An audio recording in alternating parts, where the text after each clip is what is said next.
ఒక సముద్రంలా సిద్ధమనంటోంది.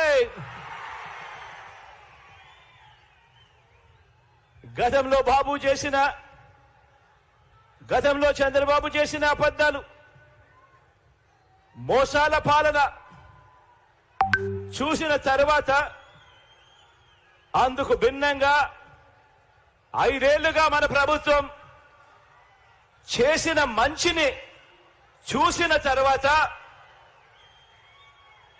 ప్రజా కంటకులు ఓడిన తర్వాత ఒక నరకాసురుడు, ఒక రావణుడు, ఒక దుర్యోధనుడు మరోసారి పైకి లేచి తాను మళ్ళీ సింహాసనం ఎక్కుతాను అనంటే ప్రజలు ఎలా ఒప్పుకోరో, అలాగే నారావారి పాలన మళ్ళీ తీసుకువస్తామని ఎవరైనా అంటే ఒప్పుకోము అని చెప్పటానికి నంద్యాల నుంచి ఏలేరు వరకు, కుప్పం నుంచి ఇచ్చాపురం వరకు ప్రజలంతా కూడా సిద్ధంగా ఉన్నారు.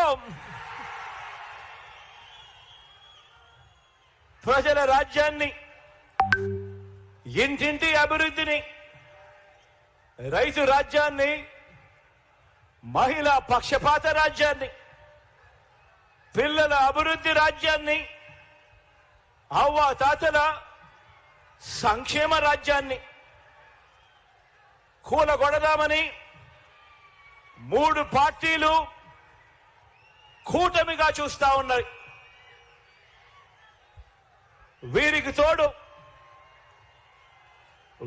తోడు పరోక్షంగా మరో జాతీయ పార్టీ కూడా వీరికి అదృశ్య హస్తంగా తోడుగా ఉంది. ఇటువైపున చూస్తే జగన్ ఒక్కడే ఒక్కడు, అటువైపున చూస్తే ఒక చంద్రబాబు, ఓ దత్తపుత్రుడు, వీరికి తోడు ఒక జాతీయ బీజేపీ అనే పార్టీ, పరోక్షంగా మరో కాంగ్రెస్ పార్టీ. వీరందరూ సరిపోరు అన్నట్టు ఓ ఈనాడు, ఓ ఆంధ్రజ్యోతి, ఓ TV5 ఇంతమంది తోడేళ్లు ఏకమయ్యారు కేవలం ఒకే ఒక్క జగన్ను ఎదుర్కొనేదానికి, ఒకే ఒక్క మీ అన్నను, మీ బిడ్డను, మీ తమ్ముడిని ఎదుర్కొనేందుకు. వీరందరినీ కూడా అడ్డుకునేందుకు మీరంతా కూడా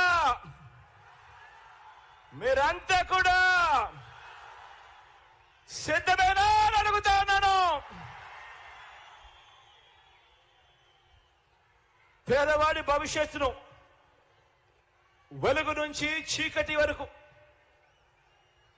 తీసుకుపోదామని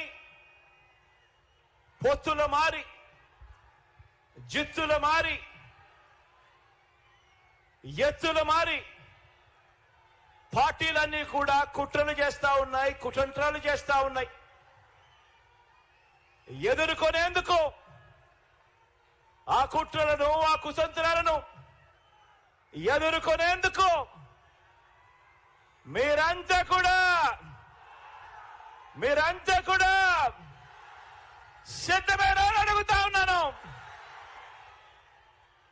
మరోసారి ఫ్యాన్కు 2 ఓట్లు వేయించి 175కు 175 అసెంబ్లీ స్థానాలు, 25 ఎంపీలకు 25 ఎంపీ స్థానాలు, మొత్తంగా 200 స్థానాలకు మొత్తంగా 200 స్థానాలు